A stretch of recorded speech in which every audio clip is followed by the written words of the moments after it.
This is a Roald Dahl book and it's called Danny, the Champion of the World.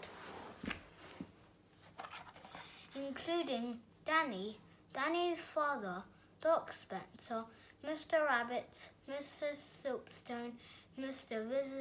Visitor Hazel.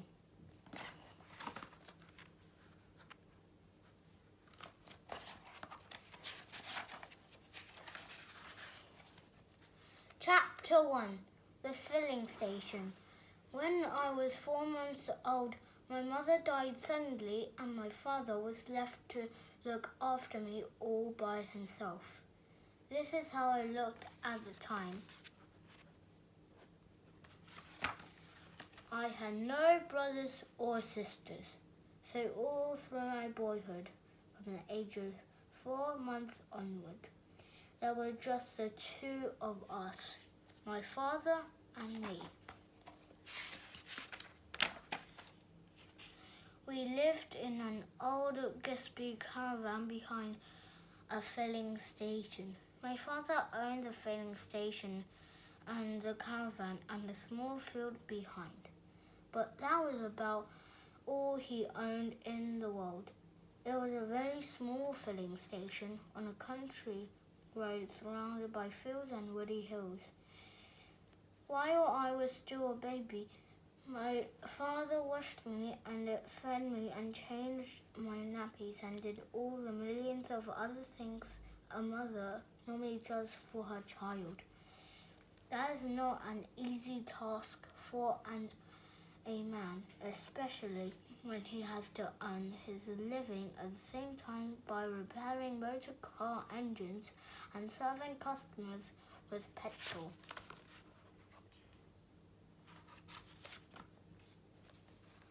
But my father didn't seem to mind.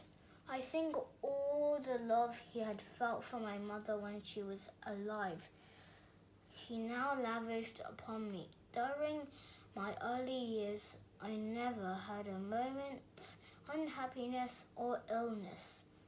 And here I am on my 5th birthday. I was now a scruffy little boy, as you can see, with grease and oil all over me. But that was because I spent all day in the workshop helping my father with the cars.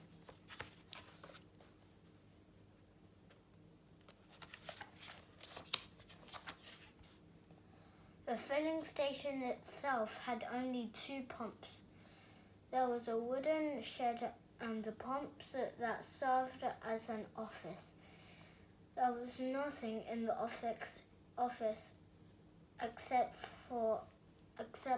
an old table and a cash register to put the money into. It was one of those where you pressed a button and the bell rang, and the drawer shot out with a terrific bang. I used to love that. The square brick building to the right of the office was the workshop.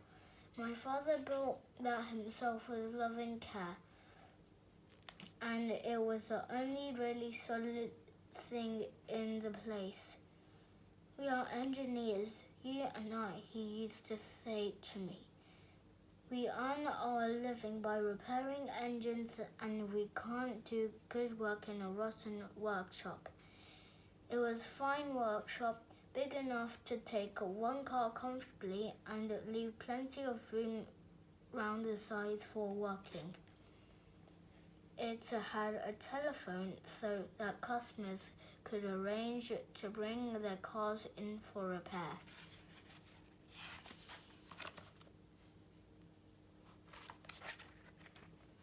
The caravan was our house and our home. It was a real old Gisby wagon with big wheels and fine patterns, painted all over in the yellow and red and blue. My father said it was at least 150 years old. Many Gisby children, he said, had been born in it and had grown up within its wooden walls with a horse to pull it. The old caravan must have wandered for thousands of miles along the roads and the lands of England. But now its wanderings were over, and because the wooden spokes in the wheels were beginning to rot, my father had propped it underneath with the bricks.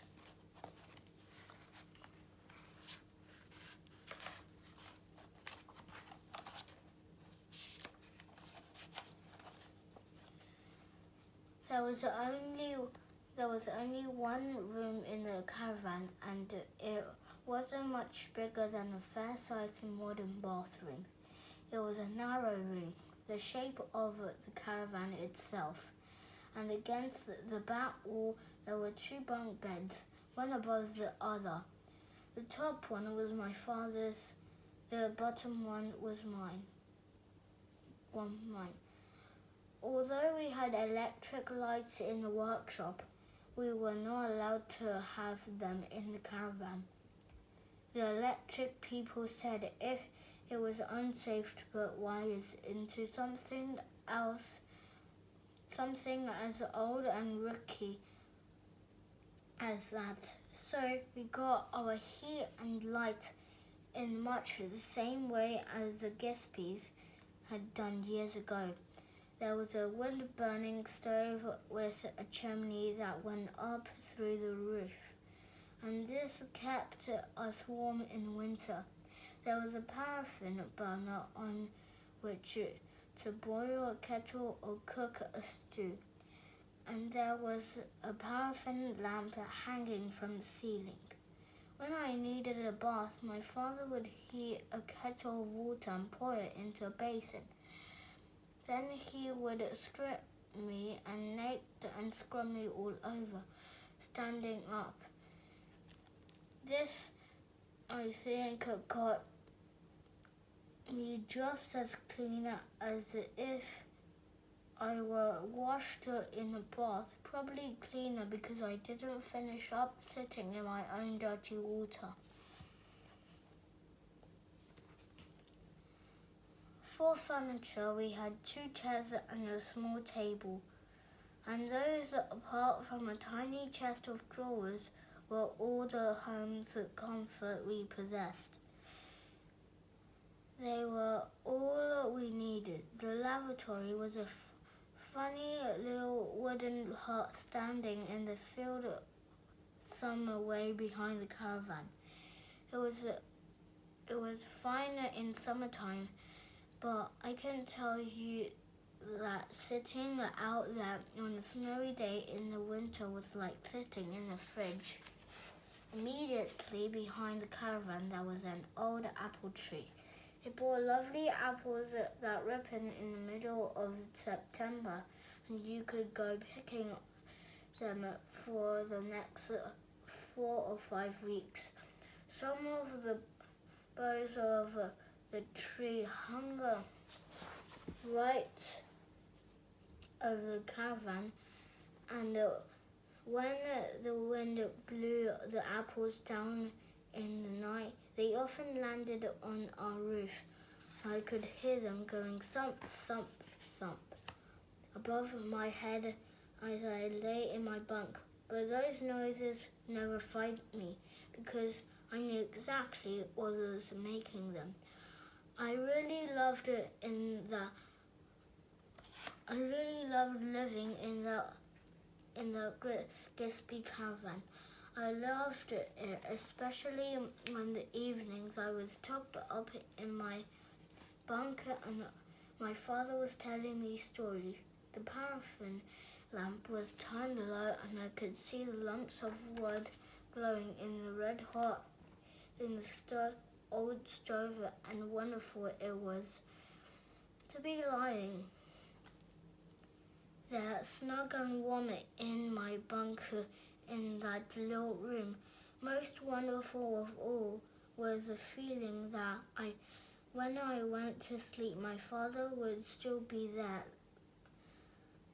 very close to me, sitting in his chair by the fire or lying in the bunk above my own.